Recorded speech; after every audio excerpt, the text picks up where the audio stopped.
Good morning, अस्सलाम वालेकुम। क्या हाल चाल है? उम्मीद करती हूँ बिल्कुल ठीक ठाक होंगे और अपने दिन का भरपूर तरीके से आगाज़ करने की तैयारियों में होंगे। और सुबह सुबह सबसे इम्पॉर्टेंट चीज़ ये होती है कि घर से निकलने से पहले नाश्ता कभी नहीं भूलना चाहिए। हमेशा नाश्ता जो है वो करके घर से निकलना चाहिए, क्योंकि उसकी सेहत पर बहुत ज़्यादा मनफी असरात होते हैं अगर आप नाश्ता ना करें। और अगर आप नाश्ता करके जाते हैं तो आपका दिन अच्छा गुजरता है, क्योंकि अगर आपका स्टमक खाली है तो डेफिनेटली आपका मूड, कुछ लोगों का जो है ना, कहते हैं कि आपने दिल तक पहुंचना हो तो उनका रास्ता पेट से होके गुजरता है ये कहा जाता है। तो बहुत से लोग जब मिस नहीं करते, कुछ लोगों का दिल नहीं करता सुबह सुबह कुछ खाने का। सुबह सुबह मैंने खाने की बातें छेड़ दी हैं अभी, तो अनाया ने कहा, क्योंकि ये सारी मस्ती अनाया की अभी, क्योंकि अनाया ने सुबह सुबह जो है वो ब्रेड लेकर आई हुई हैं, इसके अलावा बहुत सारी और कुकिंग की चीज़ें लेकर आई हैं। आज उन्होंने कहा कि मैं आपको पिज़्ज़ा ब्रेड बनाना सिखाऊंगी, और मैंने कहा कि चलें ठीक है। नाश्ते की जो मैं बात करती, जिन लोगों ने नाश्ता नहीं किया अभी स्टूडियो में भी, तो अनाया सबके लिए आज पिज़्ज़ा ब्रेड बनाएंगे और हम सब बड़े मज़े से खाएंगे। हमारा किड सेगमेंट आज जो है जनाब कुकिंग का सेगमेंट होगा। नाज़रीन, आज हमारा जो गुड न्यूज़ सेगमेंट है वो बहुत ही स्पेशल होने जा रहा है। गुड न्यूज़ सेगमेंट स्पेशल इसलिए होते जा रहा है क्योंकि आज ना तो तैयबा हमें ज्वाइन करी है, ना तो हमें फातिमा ज्वाइन करी है। आज हमें कहा रबैका ने कि मैं आऊँगी और मैं आपको बेस्ट गुड न्यूज़ आज सुनाऊंगी। अब बेस्ट गुड न्यूज़ वो किसे कह रही हैं, कौन सी खबरें वो हमारे लिए लेकर आई हैं, वो अब हमें रबैका ही बताएंगे हमारे गुड न्यूज़ सेगमेंट में। क्योंकि मैंने उनसे बहुत कहा कि भाई मुझे बताएं कि आखिरकार जो है क्या आप लेकर आ रहे हैं। उन्होंने कहा सरप्राइज़ है, 3 अच्छी खबरें लेकर आऊँगी, लेकिन वो बेस्ट गुड न्यूज़ सेगमेंट होगी।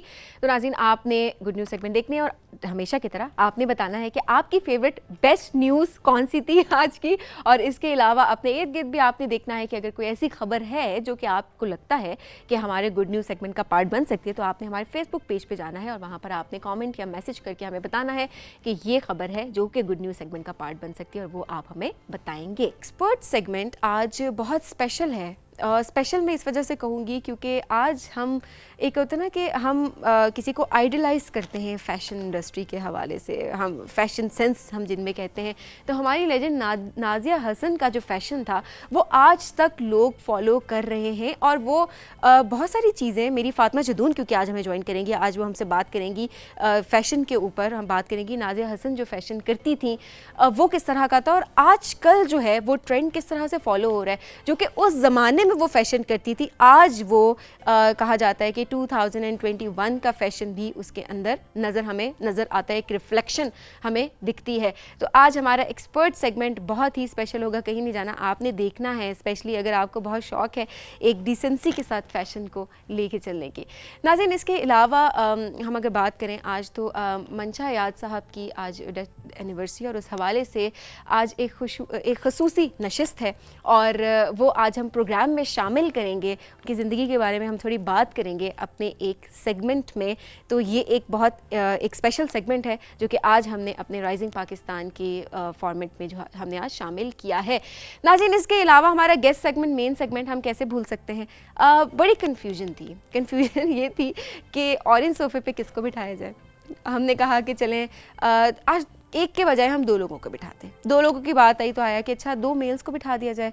फिर ख्याल आया अच्छा 2 मेल फीमेल को बिठा दिए। फिर समझ आई कि किस किस एरिया से कौन कौन सी फील्ड्स के लोगों को बिठाया जाए। तो हमने कहा कि चले फाइनली एक चीज़ पे जो हम सब ने एग्री किया वो ये कि ऑरेंज सोफे पे आज एक ही फील्ड के 2 लोगों को हम बुलाएंगे, लेकिन मेल एंड फीमेल दोनों को। तो आज आपकी 2 सिंगर से हम मुलाकात करवाएंगे।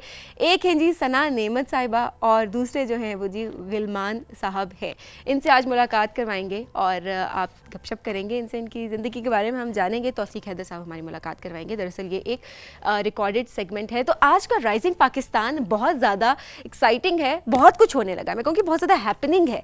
तो सबसे पहले तो सुबह सुबह जब खाने की बात हो जाएगी, मैं खुद बहुत फूडी हूँ, तो अनाया माँ इंतज़ार करी हैं, ब्रेड लेके अभी बैठी हुई हैं, पिज़्ज़ा ब्रेड हमें बनाना सिखाएंगी। इस ब्रेक के बाद कहीं मत जाइएगा, देखते रहिए राइजिंग पाकिस्तान।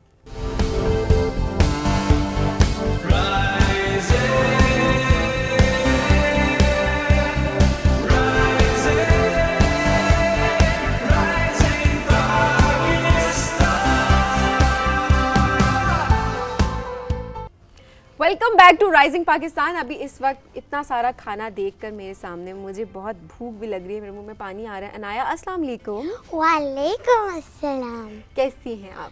मैं ठीक हूँ, आप बताएं आप कैसी हैं? मैं बिल्कुल ठीक हूँ। सुबह सुबह जिन्होंने नाश्ता नहीं किया हुआ, आज आपने कहा सबको नाश्ता करवाएंगे, ऐसा ही है जी। आज क्या बना रहे हैं हम? आज मैं बना रही हूँ पिज़्ज़ा ब्रेड, बहुत यम्मी और क्विक। हाँ। कभी कभी क्रेविंग भी होती है खाने की, मतलब कि भूख लगे होती है और आपका दिल नहीं करता कुछ बाहर से मंगवाओ, कुछ बड़ा बनाओ और नॉर्मल स्नैक्स खाओ। तो मैं आपको इजी सी टिप बताऊंगी और इजी सा खाना। ठीक है, अच्छा सबसे पहले तो हमें रेसिपीज़ बताएं शेफ़ साहिबा, पहले रेसिपी बताते ना क्या क्या चीज़ें रिक्वायर्ड हैं, ताकि जो लोग हमें बनाएंगे भी देख के ना उनको पता हो कि ये रेसिपीज़ जल्दी जल्दी वो चीज़ें उठा लें किचन से। सबसे पहले क्या तो ये हमारे पास है garlic powder, butter, chilli garlic, ठीक हो गया, और ऑलिव्स। तो ये चार चीज़ें जो हैं, मैं ये गार्लिक पाउडर अब इस बटर में डाल दूँगी। ठीक है, ये हमारा जी स्टेप 1 है कि बटर में हमने गार्लिक पाउडर डाल देना है। ओके, आपको स्पून चाहिए होगी? यप, ये लें जी, ये हमने मिक्स कर लिया। वेरी नाइस, बहुत ही प्रोफेशनल शेफ़ हमारे पास हमारे साथ अभी मौजूद हैं और हमें वो अब ये हो गया, सिखा रही हैं। हाँ ये हो गया। तो मैं नेक्स्ट ये 3 चीज़ें दिखाती हूँ, ये एंड में यूज़ होंगी। ठीक है, ये एंड में यूज़ होगी, ये मुझे दे दें, इसको हम ऐसे रखते हैं। तो ये मेरे पास रेड चिली फ्लेक है, वाइट पेपर और ऑरिगानो। ठीक हो गया। तो मैं ऑरिगानो भी इसके अंदर थोड़ा सा डालूंगी क्योंकि मज़े का टेस्ट आता है बहुत। ठीक है, और ये टेस्ट के लिए है, मतलब अगर ये है कि कोई अगर नहीं खाना चाहता तो बेशक ऐड ना करे, ऐसा हो सकता है या कंपलसरी है? ये अपनी मर्जी है, अपनी मर्जी है, और अपनी मर्जी की चीज़ें मतलब कि क्वांटिटी डाल सकते हैं। ठीक है, ये हमने ऐड कर दिया इसमें। पिंक। शेफ साहिबा आप तो बहुत प्रोफेशनल हैं, आप जिस अब तरह चीज़ें इसको भी ऐसे mix डाल रही है ना इसके अंदर, अब इसको भी मिक्स कर इसको देंगे। भी मिक्स कर दिया। Very nice. एक ब्रेड का पीस लेंगे हम। मैं आपको देती हूँ, ओके, एक पीस चाहिए, आप ले लें अभी के लिए। ये, और बाकी हम आपकी मर्जी, अगर आपने कॉर्नर्स कट करने हैं तो कट कर लें, अगर नहीं करने तो ना करें। हाँ, बच्चे अमूमन उनकी यही होती है फरमाइश कि आप कॉर्नर्स जो है वो कट करके तो दें। मैंने इसलिए कॉर्नर कट करके लाई हूँ। अनाया भी उन्हीं बच्चों में शामिल हैं, सब सुन लें। ओके, हमने इसके ऊपर अब ये लगाना है स्पून से। Very nice. अनाया हमेशा से शौक रहा, मैं हमेशा देखती हूँ कभी आती हैं कुकीज़ बना रही होती हैं, कभी आती हैं कोई और चीज़, तो मम्मा सिखाती हैं? जी, मम्मा सिखाती हैं। अच्छा जी, और मम्मा ने बड़ी अच्छी ट्रेनिंग दी हाथ हुई पे है। लग गया। कोई बात नहीं, इट्स ओके। वेरी नाइस, ये जी हो गया। ये जब हो गया, नेक्स्ट स्टेप है कि हम इसके ऊपर चिली गार्लिक डालें। चिली गार्लिक, ये है जी चिली गार्लिक, ये ऐड कर दें। ये लें जी एक और spoon. According to your taste, मतलब कि इतना आपने डालना है उतना ही डालना है बस। और थोड़ा सा स्पाइसी भी हो जाता है ना इससे, तो थोड़ा इसका भी ख्याल करना है। कभी कभी पिज़्ज़ा सॉस भी यूज़ करती हूँ, कभी नॉर्मल टोमेटो भी यूज़ करती हूँ। ठीक है, टोमेटो, लेकिन मैं मोस्टली पिज़्ज़ा सॉस यूज़ करती हूँ क्योंकि वो ज़्यादा मज़े का लगता है। टेस्ट के लिहाज से आप चीज़ें ऐड कर सकते हैं, जिनको चिली सॉस पसंद है वो चिली सॉस डाल दें, और जिनको पिज़्ज़ा सॉस तो वो पिज़्ज़ा सॉस डाल सकते हैं। ऐसे अब क्या इसके चाहिए? ऊपर हम डालेंगे red chilli flakes. Red chilli flakes. अच्छा, ये अब इससे भी होता है स्पाइसी, हो जाएगा खाना? इसका थोड़ा अनाया सा को लगता है स्पाइसेस बहुत पसंद है? यस। बच्चों को नहीं पसंद, बच्चे तो कहते हैं मिर्चें लग रही हैं, ये खाना नहीं खाना, वो खाना नहीं खाना, नखरे होते हैं। तो इसका मतलब आपकी मम्मा को परेशानी नहीं होती होगी, अलग से खाना नहीं बनाना पड़ता होगा? कभी कभी कभी कभी अब नखरे मैं होते इसके अंदर वाइट पेपर डालूंगी। हैं। ओके, इसमें हम व्हाइट पेपर ऐड करेंगे। ऊपर नीचे से नहीं खुला हुआ, इसको खोल लेते हैं जल्दी से। हाँ, हम ऐसे ही ऐड कर देते, खोल के ऐड कर दें। अब ऐड करते हैं। ये ले, हाँ, मुझे दें। आप तब तक नेक्स्ट इंग्रेडिएंट ऐड करें, इससे हम थोड़ा बहुत डाल देते हैं, इसमें कर दें। हाँ, मुझे बताना कितना ऐड करना है। पिंक। इतना बस? Yes. ये बहुत ज़्यादा हो गया, इतना ठीक है। हम इसको ऐसे इस पे स्प्रेड कर देंगे। अब हम ये डालेंगे, ये है ऑरिगानो। ये हमने इस पेस्ट में भी डाला था और फ्लेवर देने के लिए अब हम इसके ऊपर भी डालेंगे थोड़ा सा। तो इसका मतलब है ये होगा तो आपके पिज्ज़ा ब्रेड में टेस्ट आएगा। अब लास्ट ये हम चीज़ डालेंगे। पहले ऑलिव्स नहीं डालेंगे, पहले चीज़ डालेंगे फिर ऑलिव्स। अच्छा, ये भी मतलब सारी चीज़ें तो मिक्स हो जाती हैं अंदर जाके ना यार। मेरे जैसे बंदा जिसको कुकिंग नहीं आती वो ये कह सकती है ना। यस, बिल्कुल सही। यस। ओके जनाब, ये चीज़ ऐड होने लगी है अभी।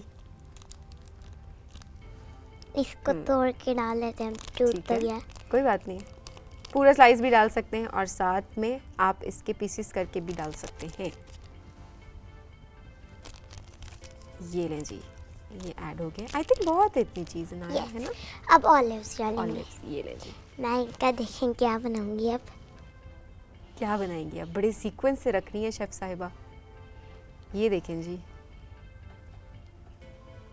कितने कितने ऑलिव्स खाने हैं अनाया। रख के बैठ थे। अनाया को जो चीज़ ज़्यादा पसंद आ रही है वो इस लिहाज से उस चीज़ को ना उसके अंदर वो चीज़ ऐड करी है, और जो उनको नहीं पसंद वो कहती हैं हाँ थोड़ा सा ले लें, पिंच ले लें, कोई बात नहीं। तो उसका मतलब ये इन्होंने खाना है मुझे लग रहा है अभी, क्योंकि अपने टेस्ट के लिहाज से बना फेस बना दिया। Very nice. ये अब ये दिखाएं रेडी जी, हो गया जल्दी से। ये रेडी हो गया। ये दिखाएं जी, अभी स्क्रीन पे दिखा दें, ऐसे रखें। ये जी क्लोज करें, ये देखें जी। इससे हमने अब जी आपको भी स्माइलिंग चाहिए? फेस। क्या चाहिए मुझे? अब बनाते हैं ब्रेड एक और बनाएंगे, वो दोनों। डिफरेंट तरीके से होगी या फिर सेम? सेम। सेम, चलें जी, ये लें। वो आपने कॉर्नर्स वाली खानी है? आई थिंक अब हम कॉर्नर्स वाली भी एक बनाते हैं ना। अब हम सारी तो हाँ, और जल्दी जल्दी बना दो, टाइम कम है, इससे Okay. पहले कि ख़त्म हो जाए ब्रेक। और फिर आपकी तो बन गई, मेरी ना बनी फिर मैं आपको अपनी दे दूंगी। हाँ, so sweet. Sharing is caring, right. हम उसको हाफ भी कर सकते हैं, हाफ आपकी और हाफ मेरी। ये स्प्रेड हो गया। ये लें जी, अब चीज खोने तब तक मैं बाकी चीजें दे दें मुझे। चले, मैं आपके साथ साथ हेल्प करती हूँ जल्दी जल्दी से। ये तो स्प्रेड कर लिया चिली गार्लिक। ठीक है जी, चिली गार्लिक।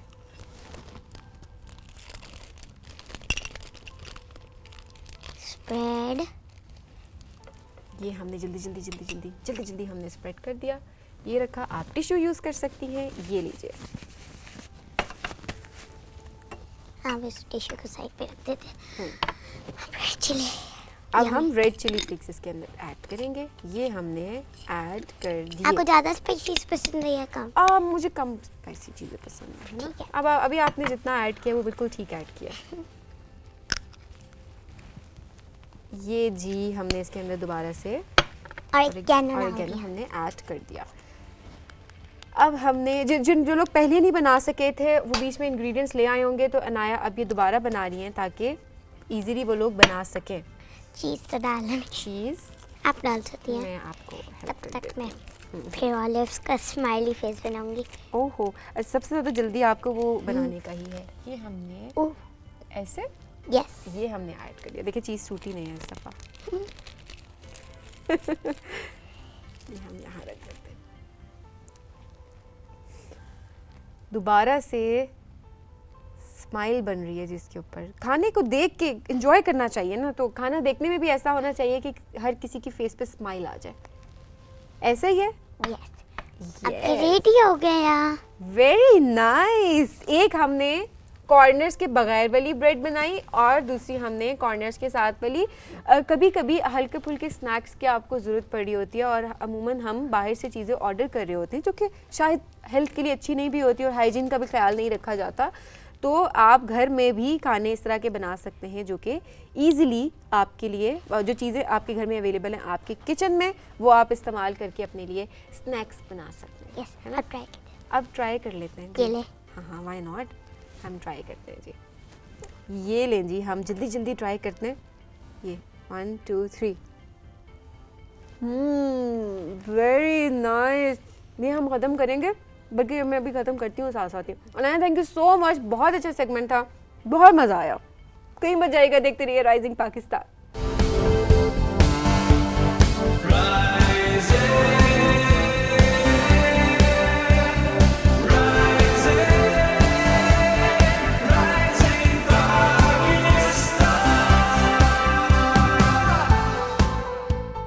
आज जनाब गुड न्यूज़ सेगमेंट कुछ अनोखा होने वाला है, कुछ उसमें डिफरेंट होने लगा है। रिबेका आई हैं आज। रिबेका ने कहा कि आज गुड न्यूज़ है, लेकिन कोई बेस्ट गुड न्यूज़ हमारे लिए लेकर आई हैं। रेबेका, पहले तो अस्सलाम वालेकुम। वालेकुम अस्सलाम। अच्छा, बहुत अच्छी लग रही है, बहुत चेंज है। एक पहली बात तो ये, क्योंकि वो चेंज इसलिए है कि आज सिर्फ अच्छी खबरें नहीं है मेरे पास, तो मैं अच्छा। अपने देखने वालों को भी बता दूं कि अगर कोई सोच रहा है कि आज रेबेका 3 अच्छी खबरों के साथ है, तो ऐसा कुछ नहीं है।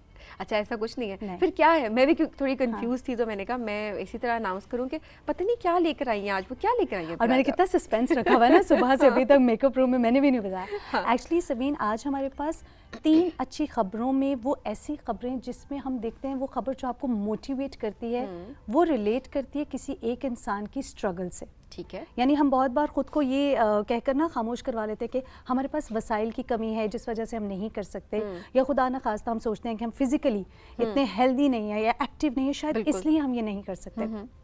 सो ये जो पिछले हमारे प्रोग्राम्स में अच्छी खबरें थीं, उनमें से 3 ऐसी अच्छी खबरों की कहानियों को मैं पिक करके आज आपके लिए लेकर आई हूँ, जिसमें पहली जो कहानी है वो एहसन क़यूम की है। ठीक है। एहसन जो है, देखो सबीन, हम अक्सर बात करते हैं ना कि कोई भी मुनफरिद या मुख्तलिफ काम करना, उसमें रिकॉर्ड बनाना, वो यकीनन एक मुश्किल काम होता है, लेकिन एहसन क़यूम जो है उन्होंने इस मुश्किल काम को बहुत ही आसानी से कर दिखाया है।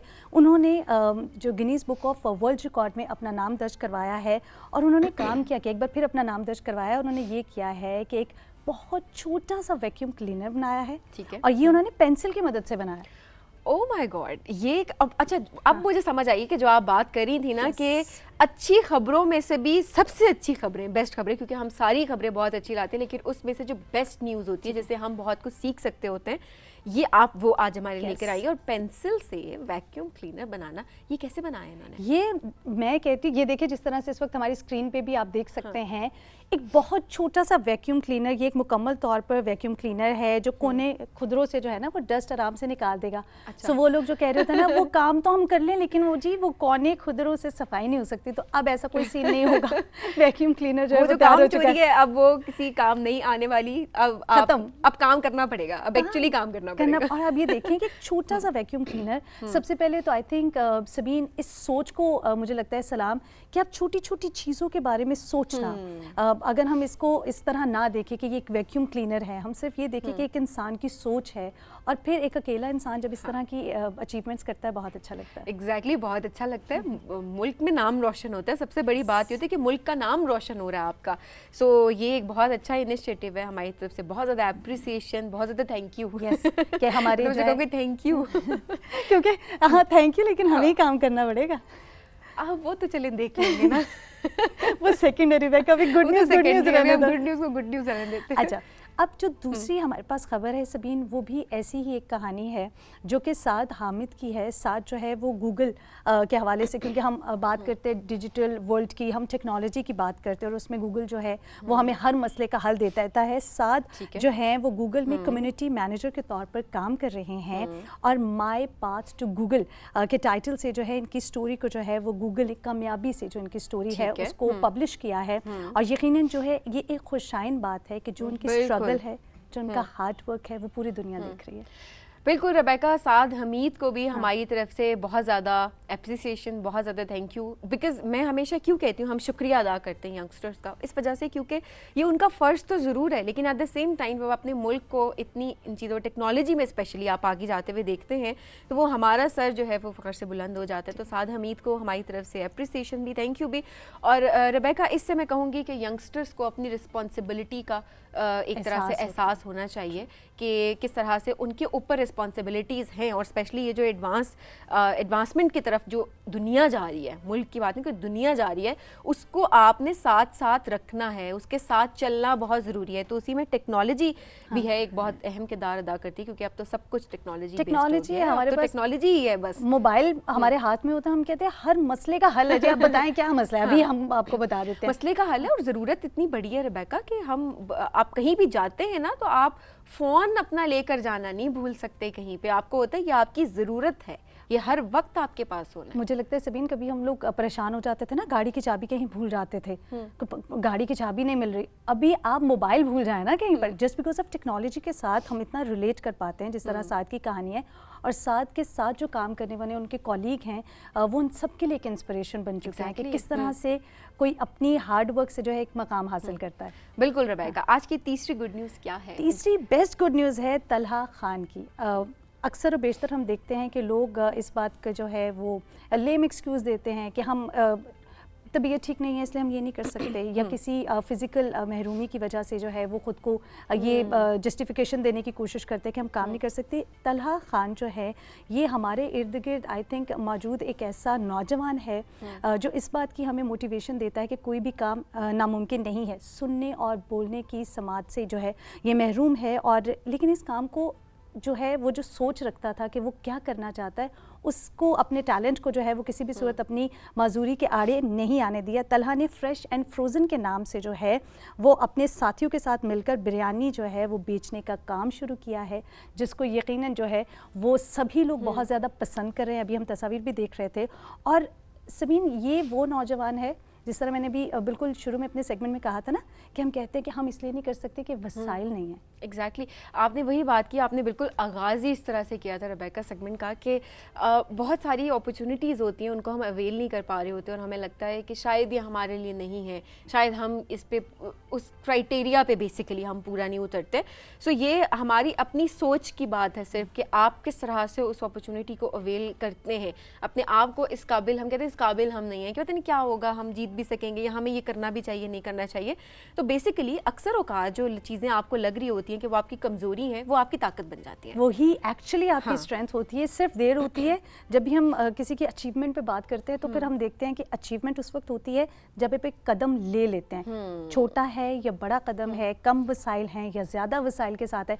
मुझे लगता है ये वो कहानियाँ हैं सबीन जो हमें ये बताती है कि हमने किसी सूरत रुकना नहीं है, हमने आगे बढ़ते चले जाना है। एग्जैक्टली और इसी वजह से आज आप बहुत, मैं आपको भी मैं थैंक यू करूँगी इसमें, बिकॉज रेबेका ये बहुत अच्छी एक आपकी तरफ से एक स्टेप था, एक आपने एक चीज़ लेकर आई है हमारे लिए कि हम गुड न्यूज़ के अंदर भी बेस्ट गुड न्यूज़ लेकर आए, जिसको एक बेसिकली आप एक थीम के साथ आए हैं कि अगर आप कुछ करना चाहते हैं तो आप वो कर सकते हैं, तो एक चेंज भी बहुत अच्छा होता है। तो आज जो चेंज था वो भी बहुत अच्छा था, तो इसी तरह आप आती जाती रहा करें, ठीक है ना?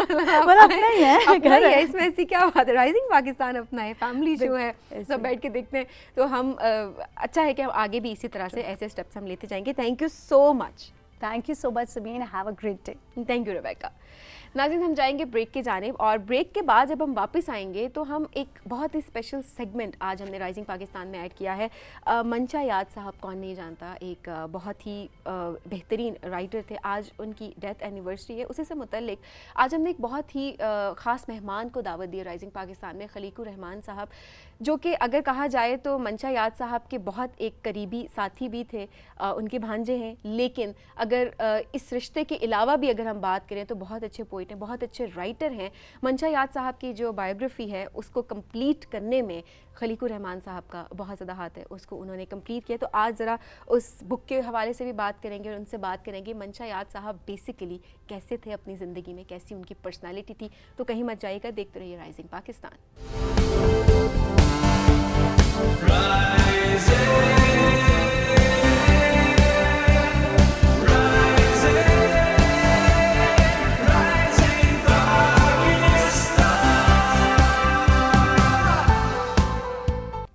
Welcome back to Rising Pakistan. नाज़रीन, जिस तरह से मैंने आपको बताया था कि आज मंशा याद साहब की डेथ एनिवर्सरी है और इसी हवाले से एक ख़ुसूसी नशिस्त है। हमने राइजिंग पाकिस्तान का एक सेगमेंट आज ऐड किया है जिसमें हम उनकी ज़िंदगी के बारे में बात करेंगे। आज मंशा याद साहब की ज़िंदगी के बारे में बात करने के लिए हमने एक उनके बहुत ही करीबी ताल्लुक़ है जिनका हमने उन शख्स को आज बुलाया है। खलीकुर रहमान साहब हमारे साथ इस वक्त मौजूद हैं। उनके तो वो करीबी हैं ही सही, लेकिन ख़ुद भी एक बहुत ही अच्छे राइटर और शायर भी हैं। तो आज ज़रा इनसे जानते हैं कि मंशा याद साहब की ज़िंदगी कैसी थी, वो किस तरह की उनकी पर्सनालिटी थी। अस्सलाम वालेकुम सर, क्या हाल है? वालेकुम सलाम, कैसी हैं आप? ठीक है, मैं बिल्कुल ठीक हूँ सर। सर, जैसा कि मैंने जिक्र किया कि ताल्लुक़ तो डेफ़िनेटली आपका बहुत करीबी ताल्लुक़ है उनसे, और आप बहुत सारी यादें भी हैं, बहुत कुछ आपने उनके बारे में देखा भी है और बेसिकली आपके सामने वो थे, तो आपको बहुत बेहतर पता है कि वो किस तरह के। तो मैं चाहूँगी कि हमारे देखने वालों को आप बताएं कि किस तरह की पर्सनालिटी थी मंशा याद साहब की। शुक्रिया, बहुत शुक्रिया। मंशा याद साहब एक्चुअली तो मेरे मामू थे, बड़े मामू मेरे, और उससे भी ज़्यादा अहम बात यह कि वो एक बहुत बड़े राइटर थे, फ़िक्शन राइटर थे। उसमें उनका एक नावल टामा टामा तारा पंजाबी का है, जिसे उर्दू में राहें के नाम से उन्होंने किया, और वो फिर उसका ड्रामा भी PTV से नशर हुआ, और वो बहुत शाहकार ड्रामा है।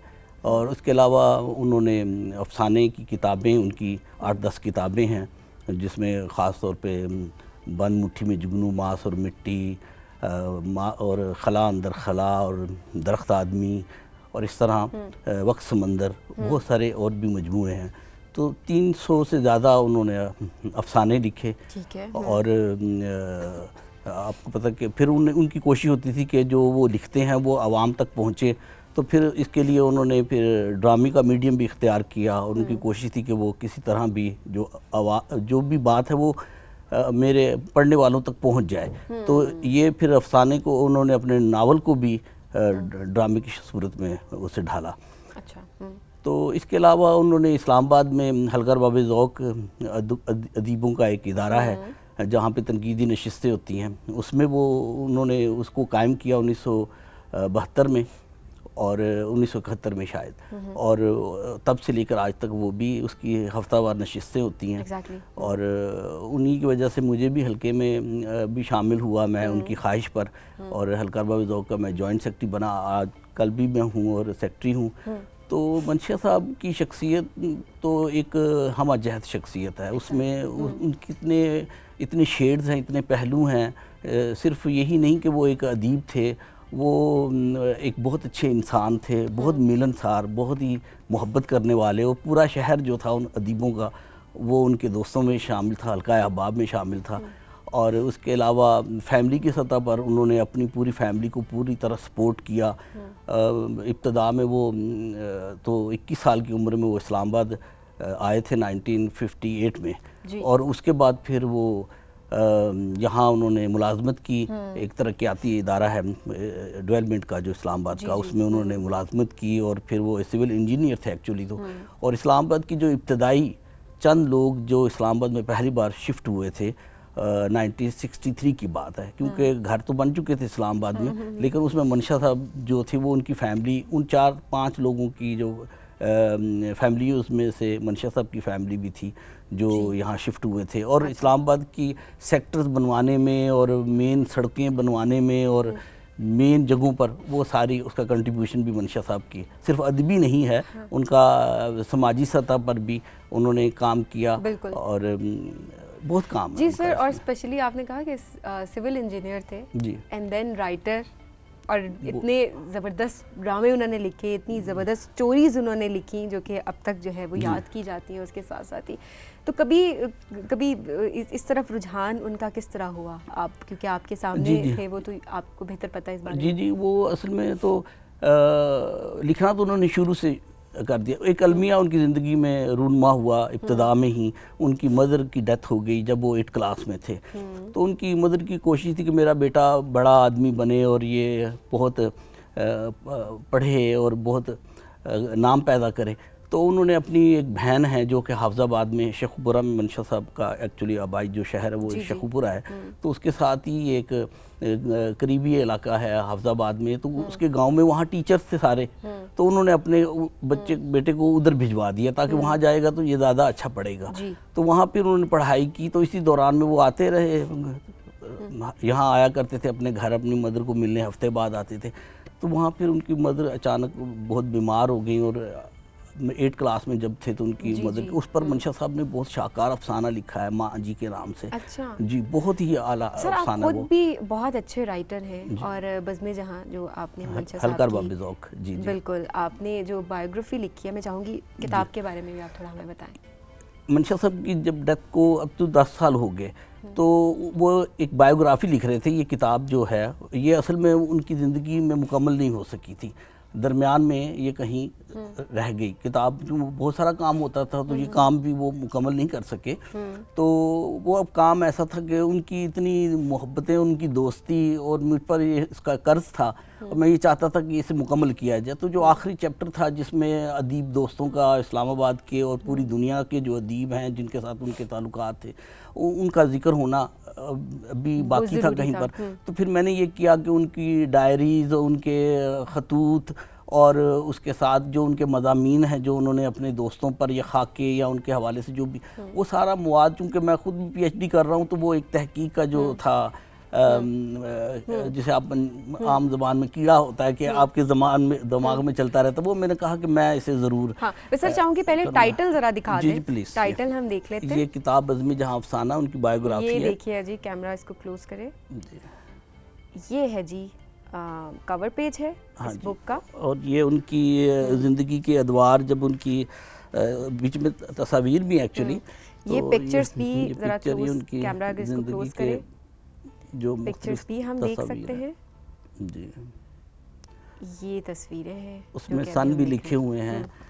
और तो ये किताब जो थी, ये एक मैं समझता था कि एक कर्ज था, और फिर अदब के हवाले से भी जो लोग उनके फैंस हैं, जो उनको पढ़ने वाले हैं, वो ये चाहेंगे कि उनकी ज़िंदगी और उनका पूरा जो स्ट्रगल है जो उनकी, वो सामने आती। तो फिर मैंने इसको मुरतब किया, और अगरचे मुझे बहुत वक्त लगा और बहुत दिक्कतें पेश आईं, लेकिन वो सर कितना अर्सा वैसे आपको लग गया, क्योंकि जिस तरह के उनके ताल्लुकात थे हर जगह पे, इतने आपने बताया कि सबके साथ घुलने मिलने वाले, बहुत डाइवर्स उनका सर्कल था। कोशिश तो हमारी शुरू से ही थी, लेकिन उसमें 10 साल का अरसा लगा। लेकिन यह कि मैं खुद बाहर चला गया था बरतानिया, तो जब मैं वापस आया तो फिर 3-4 साल में मैंने फिर वो सारी चीज़ों को, जो चीज़ें थी, मवाद जितना था उसको कलेक्ट किया, और फिर उसको ज़ाहिर है उसको इबारत बनाने में और उसे लिखने में, और फिर इन चीज़ों के बारे में तो बहुत मोहतात होना पड़ता है कि कोई ऐसी चीज़ ना हो जिस पर कोई हर्फ आए। और आपको अदबी सतह पर बड़े अदीब जो हैं, उनके मुआसर लोग हैं, उनके सामने बेसिकली एक बहुत बड़ी रिस्पॉन्सिबिलिटी होती है, और ये रिस्पॉन्सिबिलिटी आपने ली, इस पे भी एक हम सब आपको बहुत ज़्यादा अप्रिशिएट भी करते हैं, क्योंकि ये हमारे लेजेंड्स हैं, और इनके बारे में जब हम पढ़ेंगे, इनको ज़िंदा रखने वाले स्पेशली हमारे बीच वो आप जैसे ही लोग होते हैं जो इनके बारे में लिखते हैं, बताते हैं सबको। हमारी जो यंग जनरेशन है वो भी बहुत कुछ सीख रही होती है।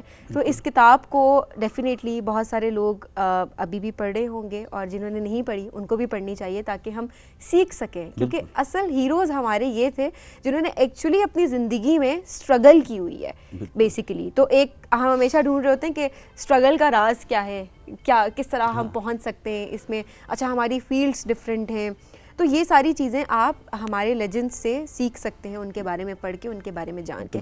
सर मैं चाहूँगी कि PTV के हवाले से उन्होंने जितना भी काम किया है उस पर भी थोड़ी सी आप अगर रोशनी डालें।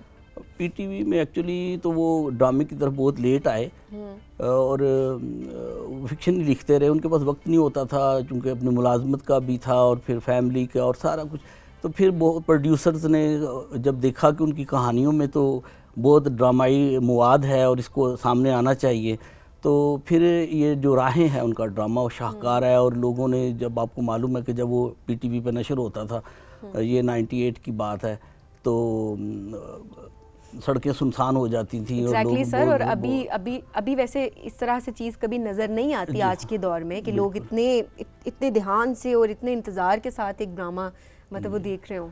तो वो असल में जो हमारी दही ज़िंदगी है, उसके जो दुख सुख हैं, वहाँ की जो ज़िंदगी के मसाइल हैं, मुंशी साहब उन चीज़ों पर कॉन्सन्ट्रेट करते थे। और अगरचे उन्होंने ज़िंदगी के सिर्फ 20 साल ही गांव में गुजारे थे, लेकिन उसका आपको मालूम है कि ये बचपन जो होता है उसके इम्पैक्ट बहुत ज़्यादा होते हैं आप ज़िंदगी पर, इंसान की, और ख़ासतौर पर लिखने वालों का नॉस्टैल्जिया बन जाता है वो।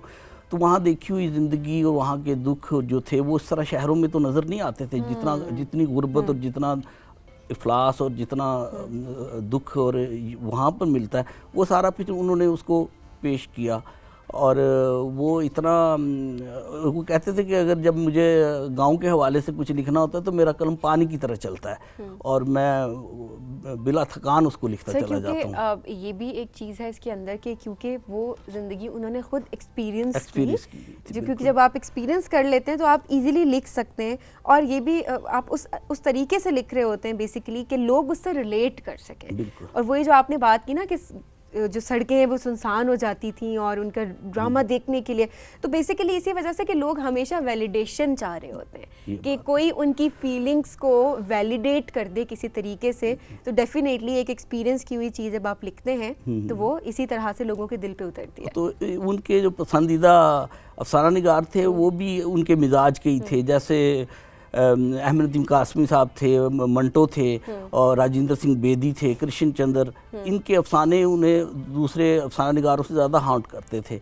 और उन्होंने उनको ही पढ़ा ज़्यादा, और उन पर उन्होंने कहा कि वो मेंशन करते थे, अगरचे इंतज़ार हुसैन बड़ा नाम है और वो उनको भी बहुत एडमायर करते रहे मंशा साहब, और अपने मुआसरीन को रशीद अमजद साहब हैं और मजहरुल इस्लाम हैं जो उनके साथ, खालिदा हुसैन हैं इस्लामाबाद से थी। तो इस तरह के लिखने वालों के फिर उन्होंने रवैये जो थे अपने जो अहद में जो लिखने वाले रवैये थे, जैसे अलामती, तजरीदी और तमसीली अफसाने, वो कहानियाँ वो उन्होंने लिखी अगरचे, लेकिन उनकी कोशिश ये होती थी कि बेशक मैं उसे जितना भी सिंबॉलिक हो वो पढ़ने वाले की समझ में आए, ऐसी अलामतें इस्तेमाल की जाएं जो कि हर आदमी की समझ में आए, आसानी से सबको समझ आ सके। सर क्योंकि आपने उनकी बायोग्राफी भी लिखी है, आप बहुत करीबी भी रह चुके हैं मंशा साहब के, तो मैं चाहूँगी कि अभी जो लोग हमें देख रहे हैं, स्पेशली हमारी यूथ जो हमें देख रही है, मैं चाहूँगी उसको आप मंशा साहब की तरफ से क्या मैसेज देना चाहेंगे? वो भी जब इंटरव्यूज़ के लिए टीवी पे आते थे या जब भी, तो वो एक ये बात ज़रूर कहा करते थे, और मैं समझता हूँ ये बड़ी अहम बात है कि जो मर्ज़ी आप पढ़ें, आप किसी भी टेक्निकल शोबे में चले जाएं, आप साइंस में हैं, आप फिज़िक्स में हैं, आप मेडिकल कर रहे हैं और भी आईटी के शोबे हैं, उससे बेशक मुंसलिक रहें, लेकिन जो अदब है, लिटरेचर है, उसके साथ किसी न किसी हवाले से नई जनरेशन को भी जुड़ना चाहिए, क्योंकि ये आपके अंदर एक हसासियत पैदा करती है, आपके अंदर एक तमद्दन तहज़ीब पैदा करती है, आपको सॉफ्ट करती है आपके अंदर से, और इंसानियत आपके अंदर पैदा होती है। तो ये चीज़ें, कहानियाँ, ड्रामे और फिल्में जो आर्ट के लेवल की होती हैं, कमर्शियल पॉपुलर जो अदब है जिसे आम हमारी जनरेशन बहुत ज़्यादा एडमायर करती है, वो पॉपुलर अदब हो, ड्रामा हो, मूवी हो, वो उसके अंदर वो बात नहीं होती जो प्योर फिक्शन है या प्योर अदब है, शायरी है, अफसाना है, ड्रामा है, कुछ भी है,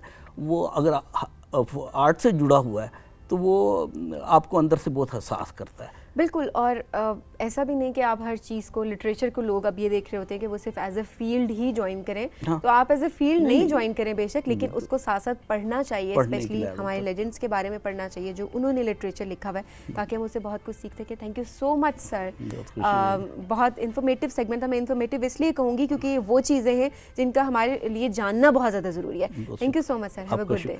thank you.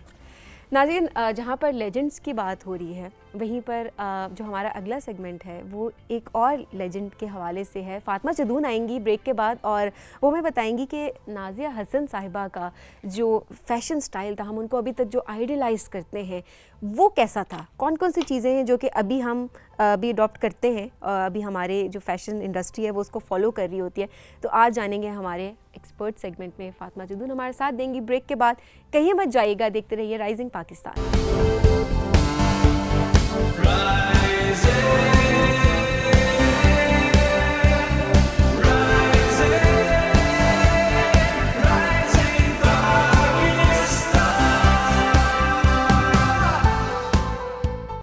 Welcome back to Rising Pakistan. आज मैंने बताया था राइजिंग पाकिस्तान का जो एक्सपर्ट सेगमेंट है वो बहुत स्पेशल है। हमारी एक्सपर्ट फातिमा जदून इस वक्त हमारे साथ मौजूद है। फातिमा अस्सलाम वालेकुम। वालेकुम अस्सलाम। कैसी हैं आप? मैं बिल्कुल ठीक हूँ। बहुत अच्छी लग रही हैं आप। Thank you so much. आप भी बहुत अच्छी लग रही हैं। इससे पहले आपको कॉम्प्लीमेंट दे चुकी हूँ।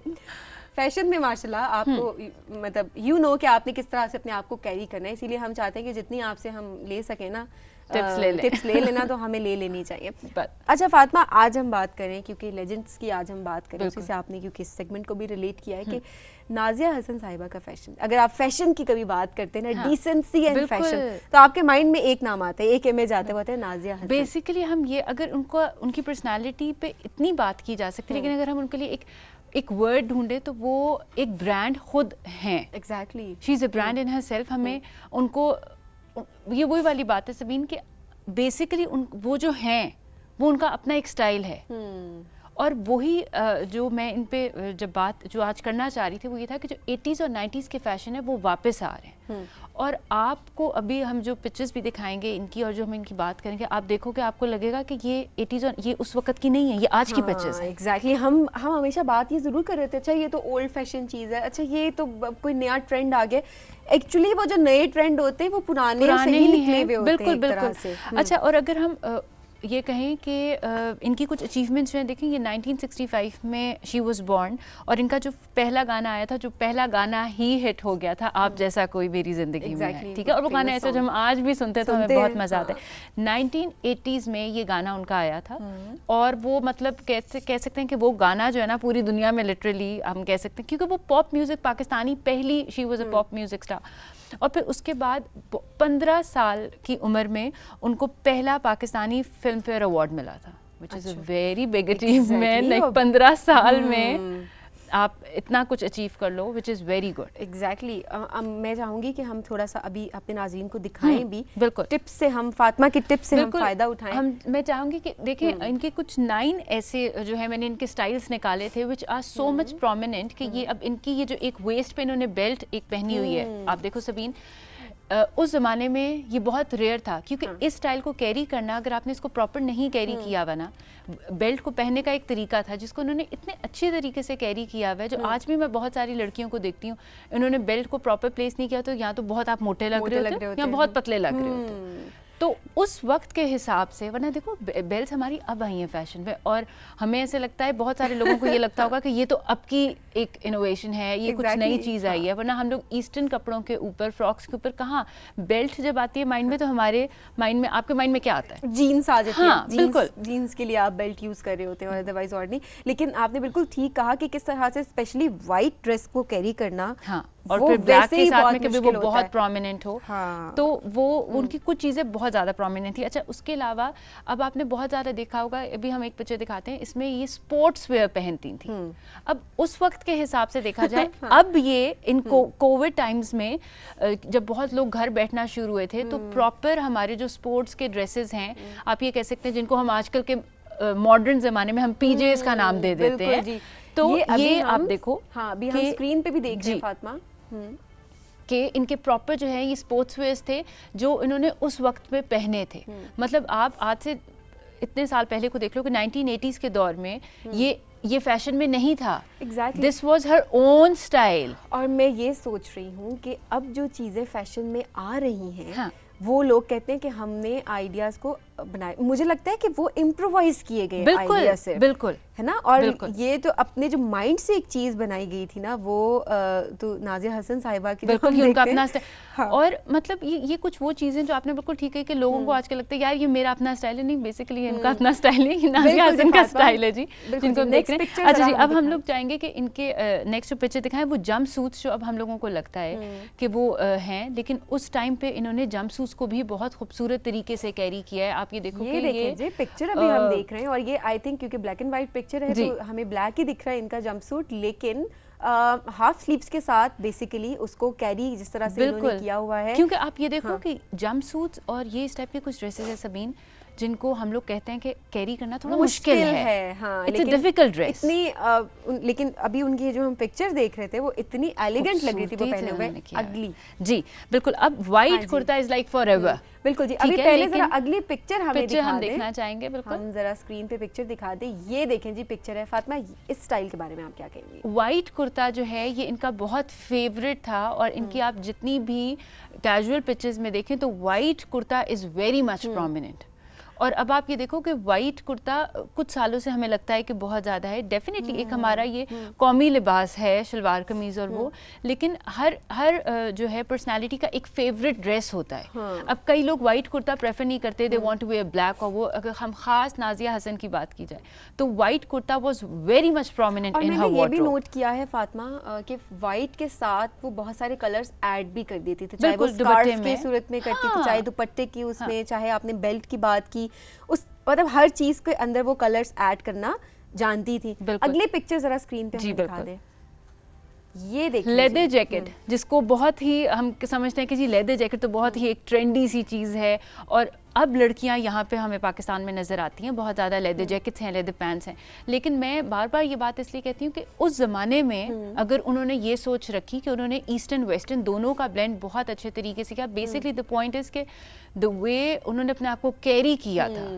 देखो उस ज़माने में आई डाउट कि पाकिस्तान में कोई स्टाइलिस्ट या फैशन कंसल्टेंसी बहुत या कम ये होते चीजें होती होंगे, होंगी, इस तरह का बहुत होती ज्यादा होंगी। हाँ, कॉन्सेप्ट नहीं था। अगले पिक्चर जरा हमें स्क्रीन पे बिल्कुल अभी जी। दिखा दें। अच्छा, मैचिंग सेपरेट्स, इनकी ये नेक्स्ट पिक्चर है वो मैचिंग सेपरेट्स है। सबीन, हम लोगों ने जिन्होंने हमारे पिछले सेगमेंट्स देखे हैं दिनों के, हम लोग बहुत ज़्यादा कहते हैं कि कोऑर्ड्स बहुत फैशन में है। अगर अब इसको आसान जुबान में कहें कोऑर्ड्स को, तो मैचिंग सेपरेट्स यानी आपकी शलवार या आपका ट्राउज़र और जो आपकी शर्ट है उसका सेम प्रिंट होता है। ठीक है, हाँ। तो उन्होंने इसको, और ये this is not only for eastern, आपने पिक्चर में देखा है कि उन्होंने जो है ट्राउज़र शर्ट पहनी हुई है। तो बेसिकली अगर मैं अब आप इसको कहूँ कि मैं अगर फ्लोरल ही मेरी ये जो है फिगरेटिव मेरी शर्ट है और मैं फिगरेटिव ही पैंट्स पहन लेती हूँ उसी प्रिंट की, तो मैचिंग सेपरेट्स, अब हम लोगों को लगता था मैचिंग सेपरेट्स अब आए हैं, लेकिन मैचिंग सेपरेट्स बहुत पुराने हैं। ईस्टर्न पहले थे, लेकिन western I think she was the first जिन्होंने ये पहने थे। अच्छा, जबरदस्त। फातिमा, अगर हम अगली पिक्चर देखें, मैं चाहती हूँ कि हम जितने स्टाइल्स उनके देख सके ना थोड़े अच्छा, टाइम अब में ये हम देखें। बटन डाउन शर्ट है, बटन डाउन शर्ट हम उसमें तो देखते हैं कि हम जीन्स के साथ पहनते हैं या ये, लेकिन इनकी बटन डाउन शर्ट्स जो थी वो कुछ डिफरेंट इस तरह थी कि इनकी शर्ट्स जीन्स के ऊपर की वो छोटी शर्ट्स नहीं थी, वो कुर्ता नुमा शर्ट्स होती थी सबीन। अच्छा, जिनको ये खुद डेफिनेटली अपने टेलर से स्टिच करवाती होंगी, क्योंकि वो अब आपको कहीं ना कहीं मिल जाती है, बहुत रेयर, बहुत कम मिलती है बिल्कुल। अभी भी। मतलब मैं अगर इसको आसान उसमें कहूँ तो नॉर्मल जो हमारी शर्ट्स होती हैं, जो ड्रेस शर्ट्स मर्दों की होती हैं, वो इतनी लेंथ की आ जाती हैं, ठीक है। ये प्रॉपर कुर्ता लेंथ की शर्ट्स थी, लेकिन इनका स्टाइल एग्जैक्ट हमारी बटन डाउन शर्ट्स का होता था, कॉलर, काफ्स होने और फुल, और वो बहुत स्मार्ट लगती हैं। बिल्कुल, अभी भी हम देख भी रहे थे, पिक्चर में भी बहुत स्मार्ट लगी थी। नेक्स्ट पिक्चर अच्छा जी, डांगरी जो है वो इन्होंने अपने कुछ जो इनके लाइव कॉन्सर्ट्स थे, मैं चाहूँगी इसमें ये इनके कॉन्सर्ट की एक बहुत खूबसूरत पिक्चर है।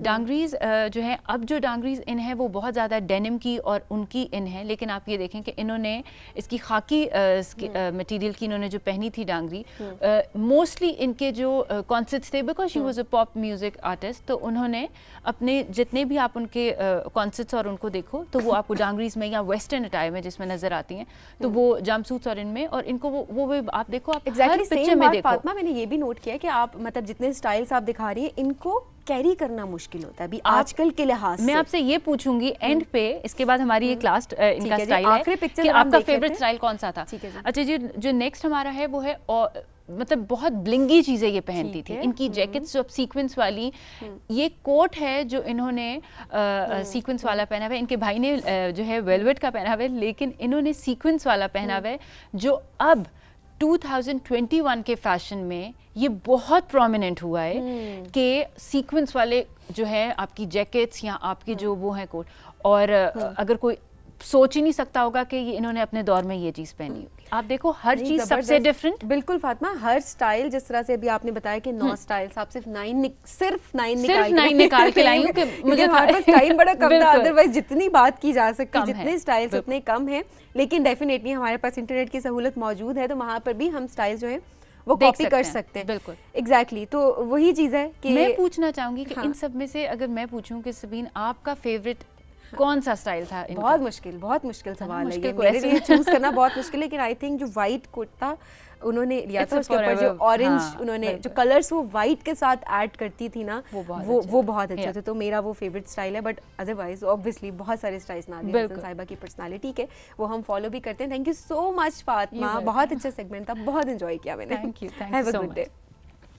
नाज़रीन, हम जाएंगे ब्रेक के जाने, ब्रेक से जब हम वापस आएंगे तो आपकी मुलाकात करवाएंगे। जैसे कि मैंने बताया कि हम बड़े कंफ्यूज थे कि ऑरेंज सोफे पे 2 लोगों को बिठाना चाहिए। अब 2 लोगों में बड़ी कंफ्यूजन थी कि हम मेल को बिठाएं, फीमेल को बिठाएं। अच्छा, फिर हम 2 मेल्स को बिठा देते, 2 फीमेल्स को बिठा सकते। इन द एंड हमने ये डिसाइड किया क्यों ना एक ही फील्ड के मेल फीमेल को हम बिठा दें, एक ही फील्ड के लोगों को बिठा देंगे। ये हमारा एक थोड़ी सी इस पे हम सब ने ना इत्तेफाक कर दिया।